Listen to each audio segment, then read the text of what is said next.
Jo men nej, men det är faktiskt. Ja. Det är som att det är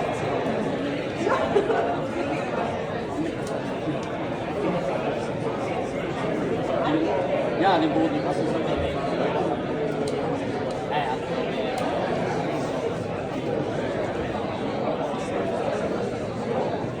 ja. Lång. Ja. Jag ska bara på samma.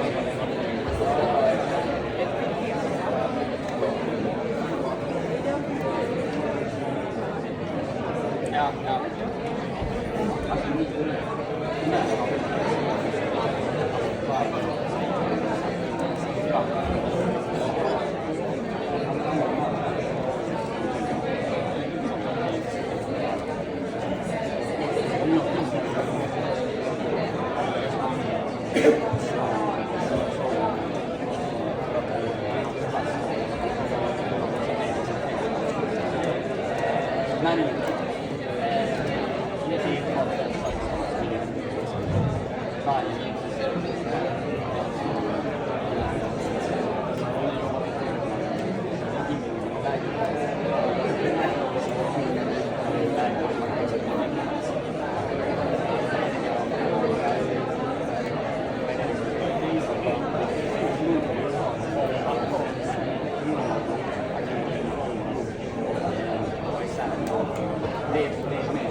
Hoppas att alla har fått lite frukt, mackor, kaffe, te. Redo? Nästa talare, Josef Borgström. Vi kommer få höra det här på engelska. Så jag hoppas att alla är redo. Välkommen Josef. Thank you.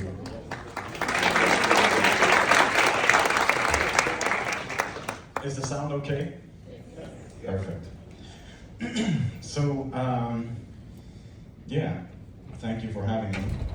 My name is Joseph, and what I'm here to talk about is LLMs versus Google, what I've learned, plus a clickbaity parentheses.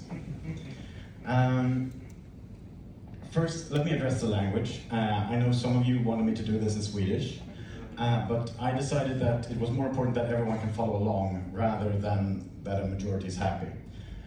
Also, David, who will speak after me, yeah, he reached out and bullied me into doing it in English, so I take no responsibility, blame him.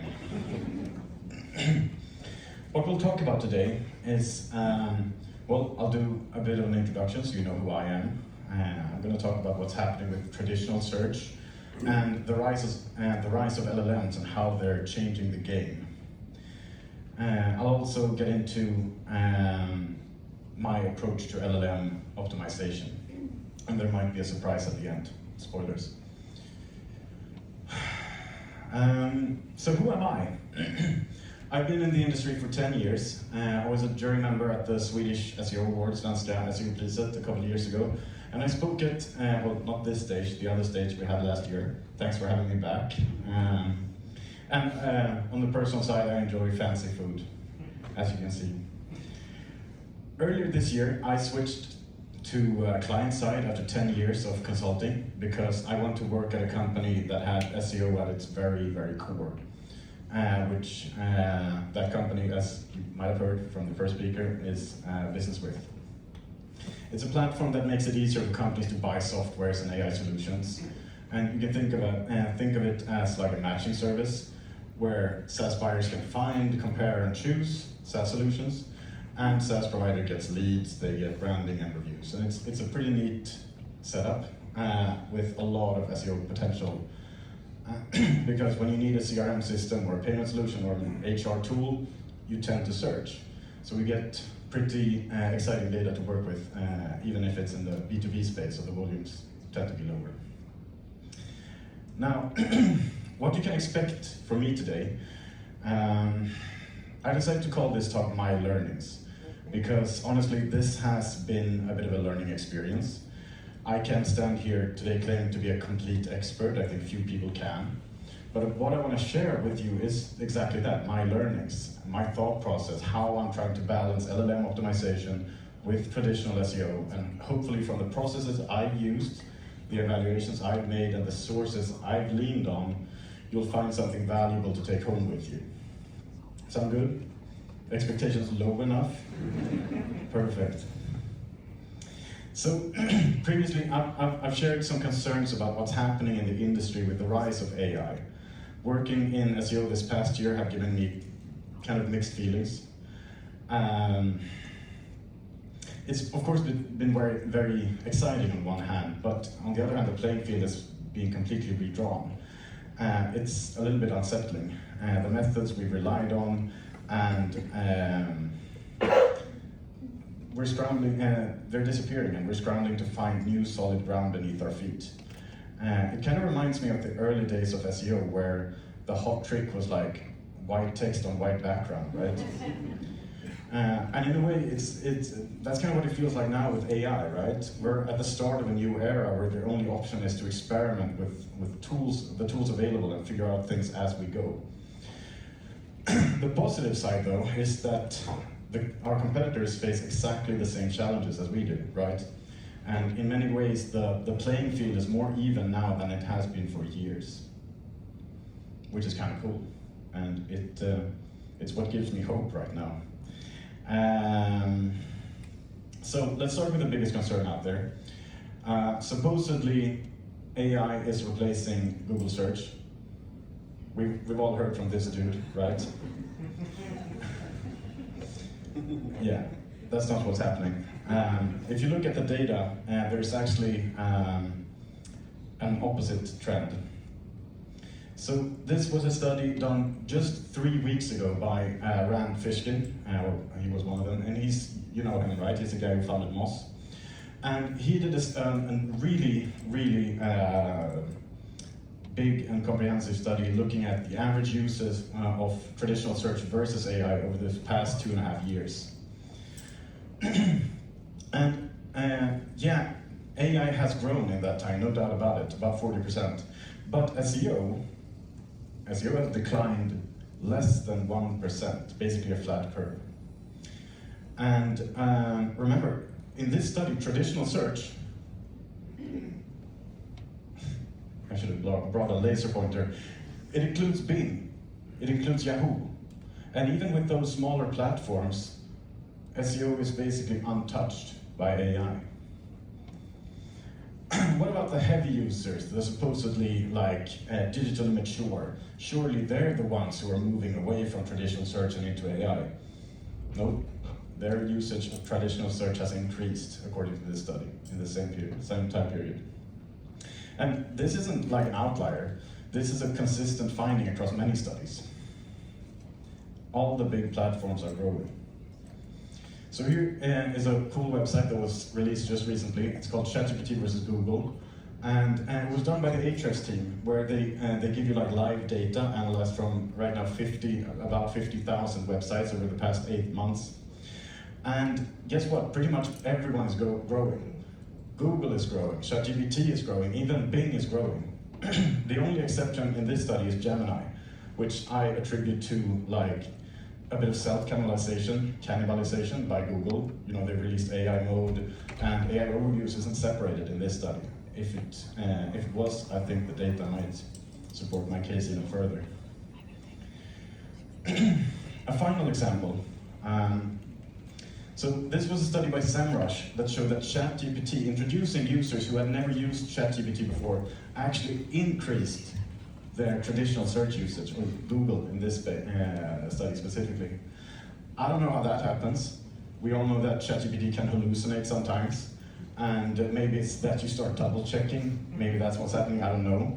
But the study is based on 260 billion rows of clickstream data, so it's hard to argue with. Do I have a laser pointer? No. Let's not risk anything. So how can everything be growing? Surely the growth of one thing must come at the expense of another, right? That's how we usually think about these things.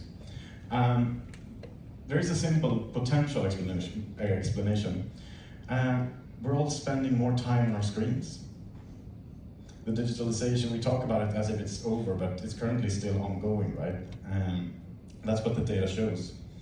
So I don't have data to prove this, but it certainly feels true to me. And so either way, I hope the takeaway is clear. SEO is not dead. And you know a fun twist? You know who's investing in SEO right now? ChatGPT.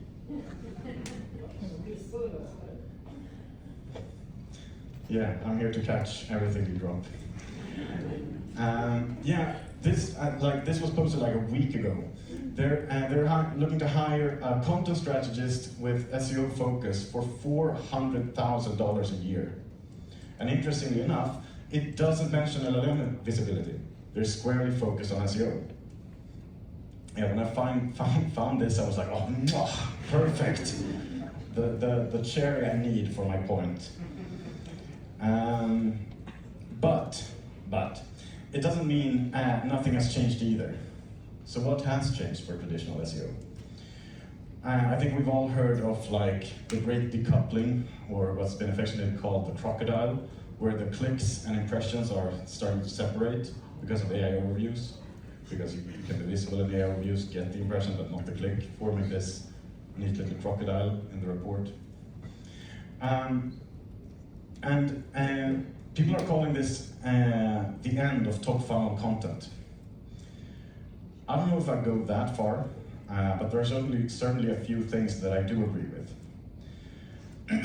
It's probably not as relevant anymore to do like what is X articles and big guides, like which were the thing you did without thinking back in the day.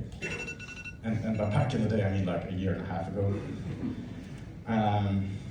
And it's probably more worthwhile to focus on original data and contributing information that can be used for other marketing channels as well. You know, studies, reports, analysis in the plural. You want to avoid repackaging content without a specific reason.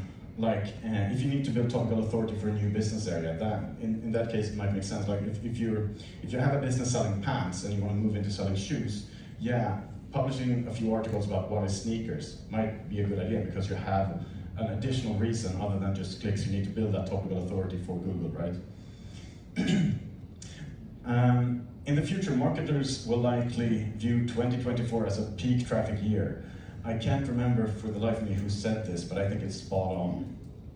The clicks are decreasing, right? And it's something we're going to have to learn to live with. So what does it mean when the clicks are going down?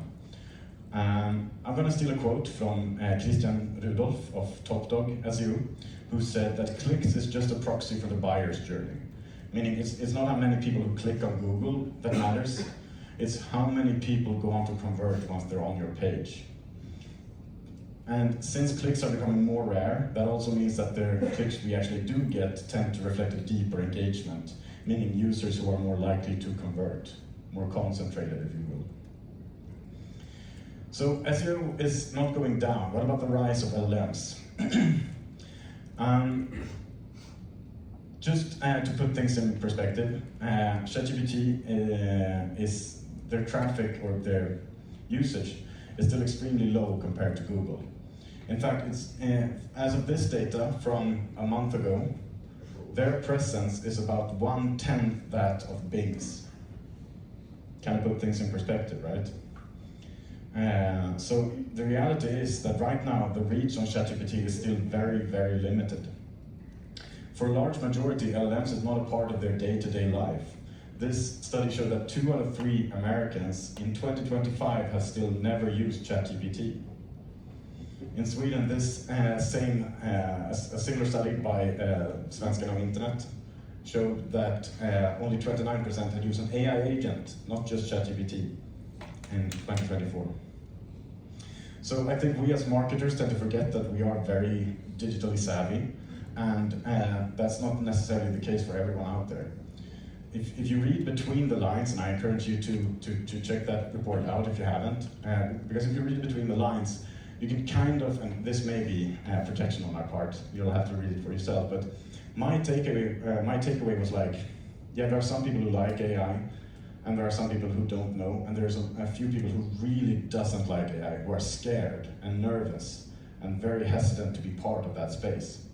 And I think that that's something we have a hard time accounting for in our predictions. What is cool though, what's undeniable is the incredible speed of ChatGPT and how quickly it grows. This study, it wasn't done by I was supposed to credit the source. It's my former employer, so I hope they forgive me. S360, and I think it was so cool. I thought it was so cool how they presented the data. It's such an incredible visual to show how quickly ChatGPT is growing. So how many years did it take to reach 100 million users? For Netflix, it took 10 years. Facebook, 4.5. ChatGPT did it in less than 3 months. Yeah. So that's the staggering, incredible power of ChatGPT. But they also seem to deliver conversions. It varies by industry and how you define conversion, but some studies are showing surprisingly high performance. Ahrefs, for instance, 0.5% of the users drove 12% of the signups. That's insane. And it makes sense when you think about it, right? If someone is using an AI model to help you guide their buying process, by the time they land on your site, they're often ready to act, like they want to buy. ChatGPT just told me, buy these shoes. So I'm going to paraphrase Kevin Indig, the growth marketer, when he said that there are two big questions going forward here. Can ChatGPT be able to grow at the same pace? And will the current high conversion rates grow with it? Those are the things we want to keep an eye on, because if the numbers hold, LLM could be an incredibly valuable traffic source, even if the absolute numbers are still small today. Excuse me. So, with all that context, let's get practical. And I'm going to talk about my approach to LLM optimization. And this is still too new. I don't have any results to show. All I can do is show my thought process of how I attempted to take this on. So this was the starting point for me, drowning in AI news. I had a colleague who described it as trying to drink from a fire hose. Have any of you felt that way this last year? Yeah, me too. So I decided, instead of trying to take everything in at once, I needed to simplify. So my plan was to select a starting point, set a tracking baseline, and try to drive results. So selecting a starting point, I decided I need to choose one LLM to focus on. Trying to take everything in was just too much. So which one should I choose? And I immediately overcomplicated things. I started looking at demographics and use cases and almost like social media platforms, oh, where's the youth hanging out and what are they doing? And in the end I realized that I should stop trying to be smart and just look at the data, which was right there in my GA. Yeah, ChatGPT dummy. They're the ones driving traffic for you right now. So, which makes sense, ChatGPT, they tend to send more referrals within tech than any other space. Business With is in the tech space, you remember that, right? Yeah. I always respected how good memory you have in these things. It's wonderful. So I decided to make ChatGPT a priority channel for Q3, Q4, and that meant ignoring other LLMs and focusing all my attention on what I could accomplish on ChatGPT if I tried. And again, I have no results, stop asking. So we have our starting point, now we need a tracking baseline. So there are a few options out there for LLM tracking. I'm guessing many of you are familiar with many, if not most of these, if you haven't already signed up with a few, or at least one. Most of these trackers seem to work kind of the same way. They use APIs to ping LLMs with a set of prompts. The main difference is how they measure those results, right? I see people taking photos, so I'm gonna move on. So since they're so similar, my first question was okay, maybe we can differentiate into which tracker scrapes what. And again, start overcomplicating things. Because remember, I was supposed to focus on ChatGPT, right? this shouldn't matter to me, but I couldn't help myself. And I figured it could be useful to one or two of you guys. But I took some recommendations from people I trust and decided to look closer at a select few. So we have Profound, who seems to be like the market leader, very enterprise focused. They claim to have LLM search volume data from third parties. I don't know what that means, because LLMs don't release search volumes, to my knowledge. That's like an industry-wide problem. I'm not sure I trust it, but that's what they pitch. They're very expensive, but at the cost of that also includes an AIO strategy consultant, which seems cool. It does. I mean, we all need help here, I think, and they do have their own data, so it's not nothing. Then you have AirOps, who differentiate themselves with like an action layer.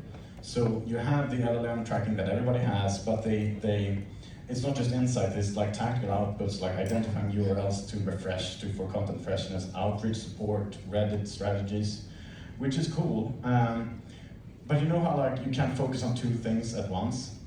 I kind of got that feeling, that the LLM tracking maybe suffered slightly in comparison, as a comparison, it suffered.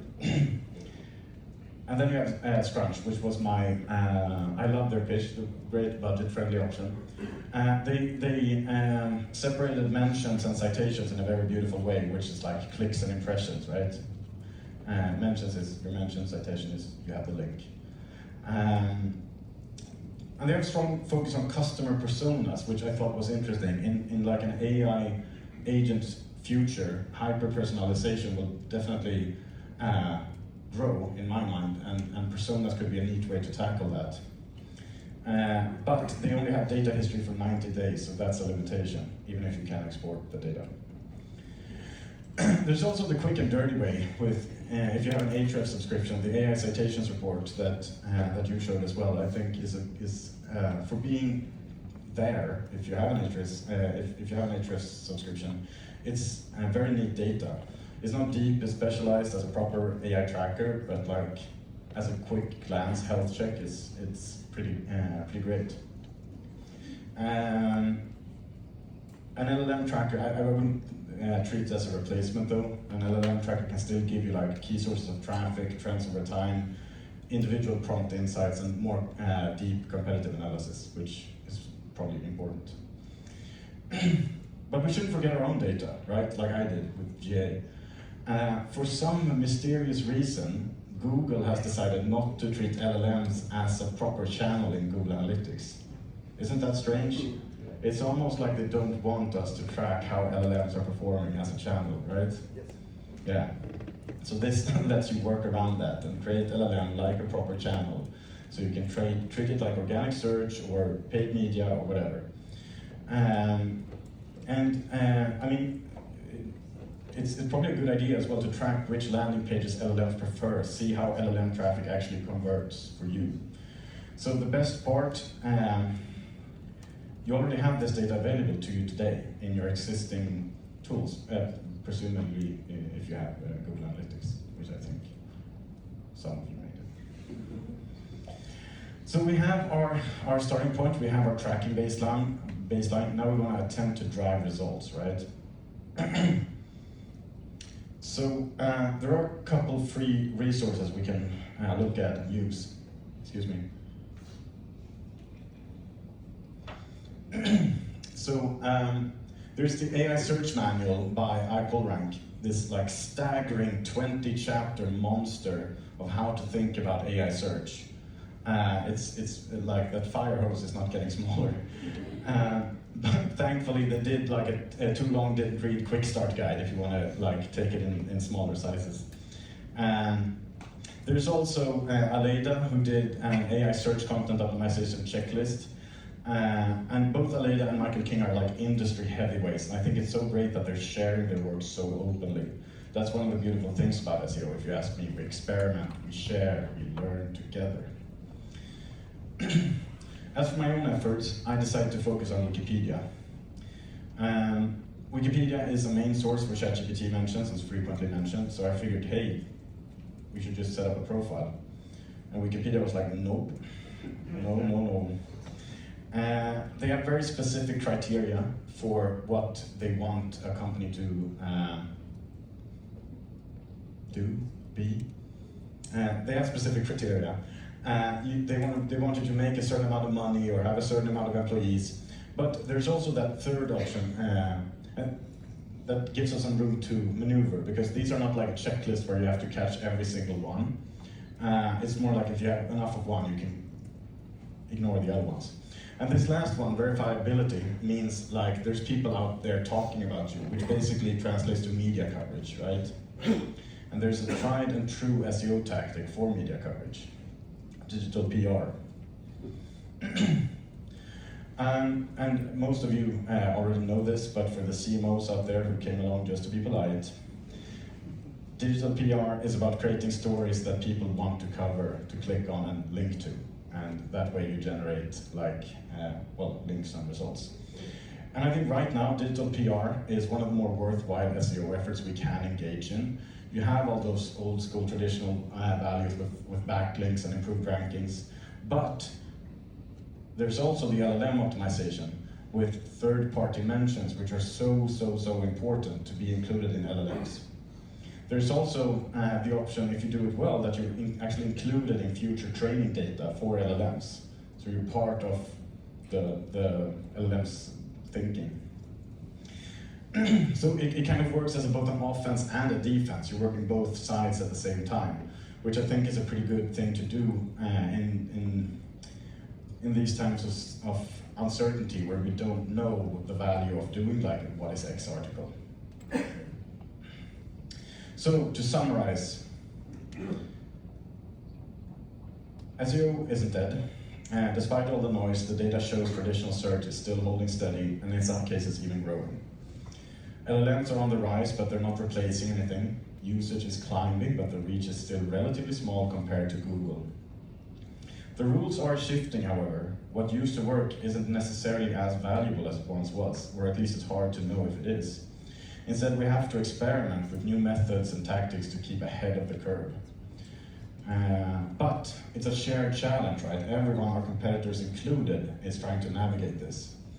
And that means the playing field is more even than it has been in years.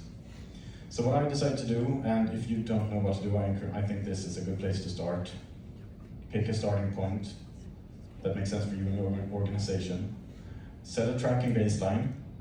Don't forget your own data that you already have access to, so you can measure your results going forward and attempt to drive those results.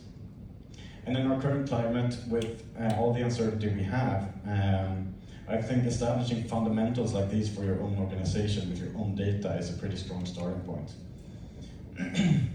So my final message is this. If we stay curious, if we keep testing and share what we learn, just like our industry has always done, I think we'll be just fine. And in the spirit of that curiosity, I have one final surprise for you before we wrap up. When I told you earlier that this was all about my learnings, the implication was that I didn't have anything new to add or my own data to show. And when I started building this presentation, that was true. But only about 2 weeks ago, I was able to collaborate with someone who could help me out on that point.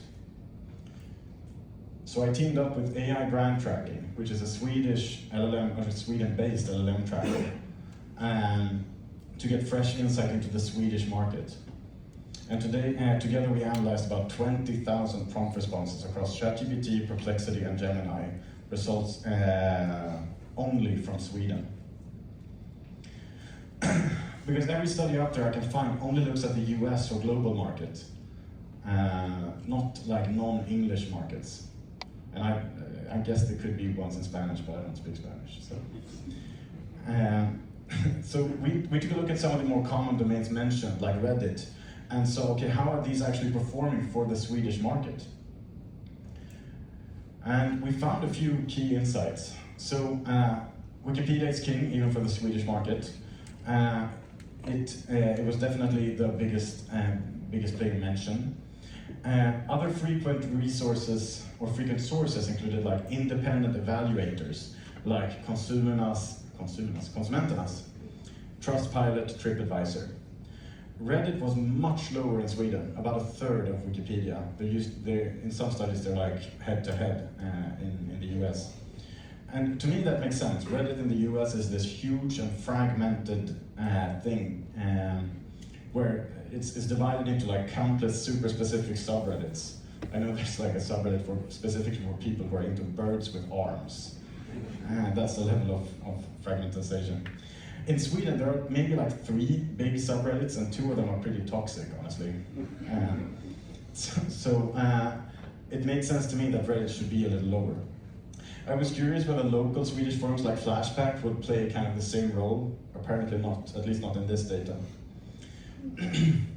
So, and one thing I was curious to see as well was like, okay, are English or Swedish sources more important for LLM mentions in Swedish prompts? And it depends. So Swedish sources definitely matter, but English sources are still hugely influential too. For example, it seems more valuable to be on the English Wikipedia than Swedish Wikipedia, which is bad news for me. But at the same time, Swedish Amazon outperformed the US Amazon for Swedish prompts. My theory here is that Wikipedia's content is somewhat universal. English articles about non-Swedish topics tend to be larger and more rich, and therefore LLMs would prefer them. While Amazon is obviously product related, and few people in Swedish want to pay for US shipping costs. So that's my theory, anyway. Now, keep in mind, this was based on 20,000 prompts. It's not bad, but it's definitely not the whole picture. If you want to truly capture the LLM behavior, we need a lot more data. That's why I hope some of you will help us expand this data set. AI brand tracking is currently in pre-launch, but they're offering a full free month of AI tracking if you join their beta. Just sign up on the waiting list, you don't actually need to wait, and mention SEO vibes, and you can contribute to building this Swedish LLM analysis and get your own free LLM tracking done at the same time. And just to be clear, I have no financial interests in AI brand tracking. I'm genuinely just interested in the data. The link is in the bottom, down there, aibrandtracking.com. Let's build something more substantial together, shall we? That's all I have for you today. Thank you.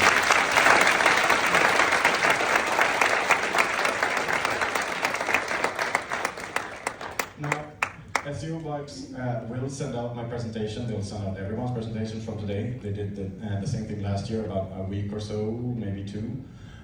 If you would like it sooner, just reach out to me on LinkedIn and I'll send it to you right away.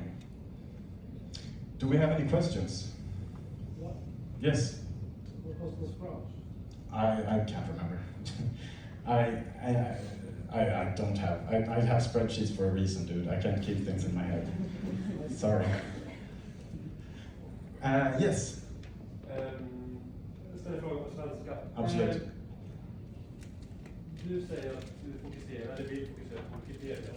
Är det primärt för att försöka bygga business wins som en entitet, eller vill du få liksom, mentions, eller vill du stoppa in länkar sånt där på andra Wikipedia-sidor? Och sen har jag självklart, men kör jag börja. So the question was, why Wikipedia? What was my main purpose? Like breaking it down into sub goals. And the main thing is experimentation for me. I want to see, like, okay, I have that's the idea with like the 1, 2, 3 step, right? I want to start by tracking the current status, try to do something, meaning get on Wikipedia and see what happens. This is still so new that that's where I'm at in my experimentation.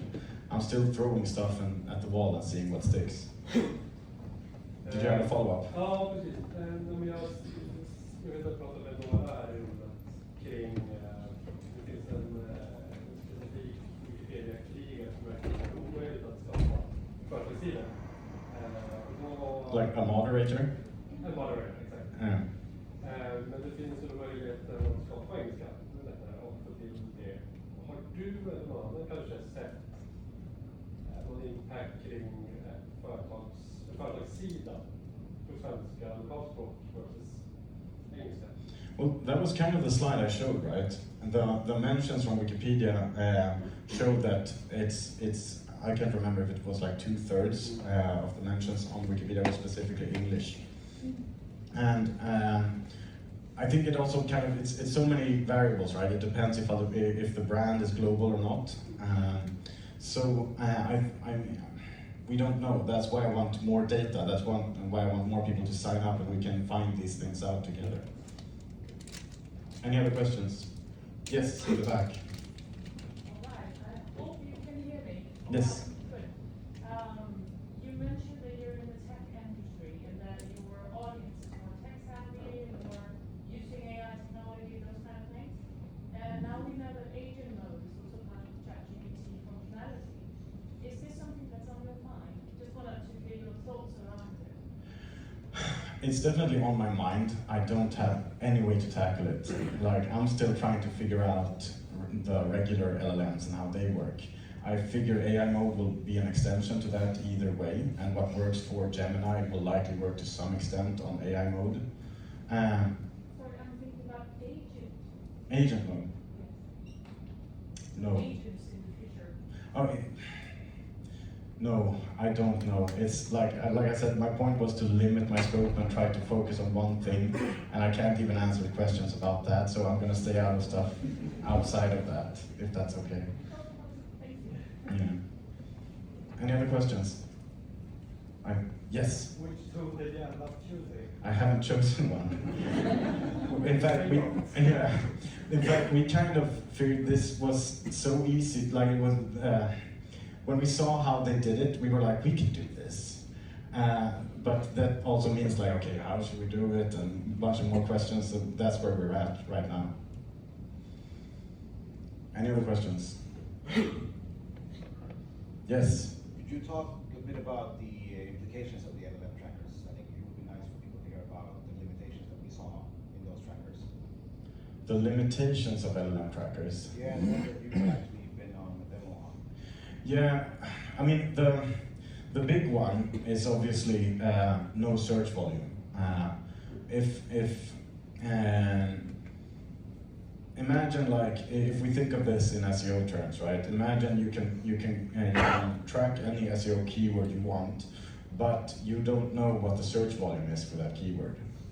And that's what it used to be in this industry, apparently, where like people would tell you, yeah, you're ranking 1 on this obscure keyword, and you would actually pay some agencies based on how many keywords you were ranking number 1 for, even though most of them didn't have any search volume or therefore no traffic.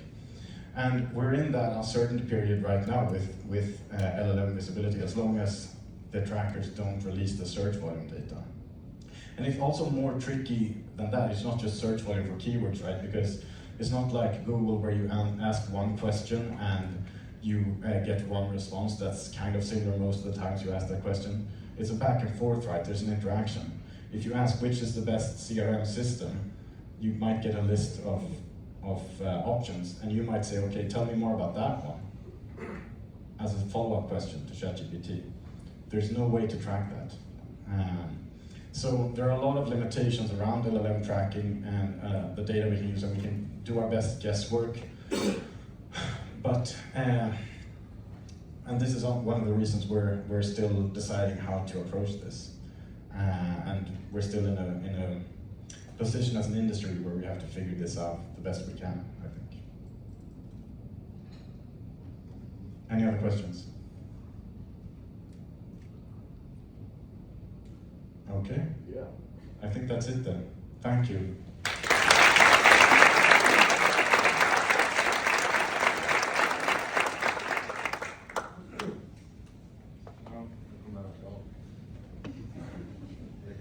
Extra bonus on stage. Don't everyone turn around.